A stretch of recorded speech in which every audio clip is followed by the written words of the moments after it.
Occasionally somebody will walk up at one of those public displays and go, "Have you guys ever had to use this?" We're going to be a possible suspect in this. And it's a sincere question, and then we'll explain the last time we've used it, or... Reserve 2, that plate is returned to an address on Butler Road. Copy, I believe the RO is the uncooperative one we're dealing with. Maybe one of the real traumatic times we've used it, and... Shots fired! Shots fired, shots fired. Copy, good to response, shots fired. They just didn't know that we faced those kind of things. Shots fired! Shots fired! Shots fired! Shots fired one. Go to your response! Shots fired! Well, I want to take care of the folks I work with at the Sheriff's Office. I want them to have the tools they need to succeed, be efficient, and most importantly, be safe at their job. Coming from inside the garage downstairs at the 2-4 half. Shots coming from inside the garage. 37 on 2, en route, en route. It's super important to me that they're safe and they go home in one piece. And this 1033 program has greatly improved our capabilities and raised the bar on our safety.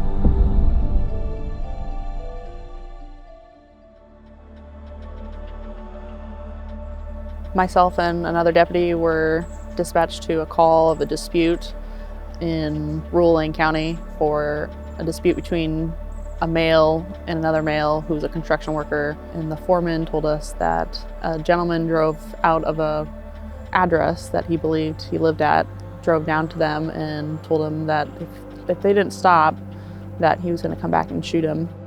And then he addressed every single employee that was working that day, telling them the same thing, asking who the boss was, and that he was going to come back and shoot him with his rifle. And at that point, we determined to make contact with him to decide what really had been going on. No rifles had been seen, had been verbal threats at that point. The other deputy tried to make landline contact with the complainant first before we went out there. It went to voicemail, so we decided to go out there to make contact with them. It's a dense population of houses that are next to each other that would appear like the city, but it's out in rural Lane County. They discovered that it was a care facility, and there was possibly a male living underneath the house in a kind of a lower story garage. And so myself and 2 other deputies walked down to the lower half of the house and attempted to make suspect contact. Somewhere around 2 or 3 rounds of knocking and announcing ourselves, we're at the point we don't think he's home. I advised Deputy Conway to be really stern and loud with this last round of knocking to make sure he knows we're there before we leave. Deputy Conway began to knock very aggressively on the door and yell for the subject that we needed to talk to him from the Lane County Sheriff's Office. And then all hell broke loose.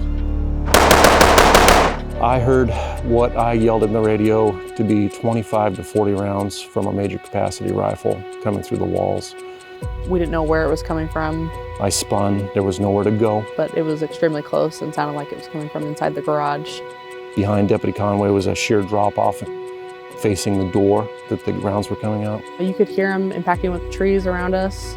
To my left and over to Deputy Campbell was a thin sheet metal garage door.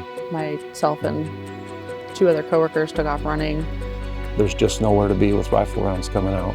You could hear them as they were going past you. And we just ran. And got back to our vehicles, and called for code 3 cover, and that we had been shot at. I didn't know it at the time, but the first 10 to 12-ish maybe went through the door that Deputy Conway is beating on. The next volley comes out that garage door in rough proximity where I'd been standing. So me turning and running, I had just beat that transition from one door to the next. And these bullets, this high-powered rifle, it will rip right through your car. Unless you're behind armor, you have a good chance of getting seriously wounded or killed. So pretty good volley of rounds. I mean, I don't know how many. I've heard that it's somewhere over 100 in the total event were fired by suspect.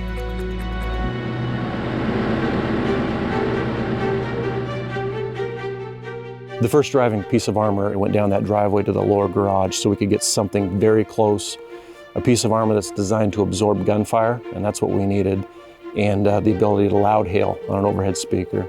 These are big bullet-absorbing sponges that we can get behind and into something peaceful.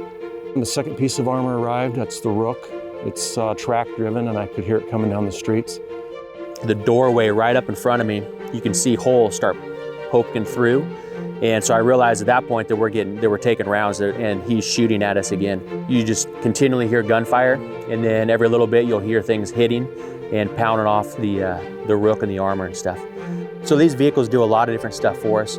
It allows us to stay safe, but it also allows us to be able to keep the suspect safe as well, by being able to roll up in an armor, something big and bulky. A lot of them make a conscious decision that, yep, this is probably not gonna end well, so they just come out on their own. I was getting ready to drive into the building itself, into the garage, to go find him and see where he was at and get him to stop what he was doing. At that point, he actually comes walking out. He basically came out hands first. The first time we saw him, he's hands up and surrendering.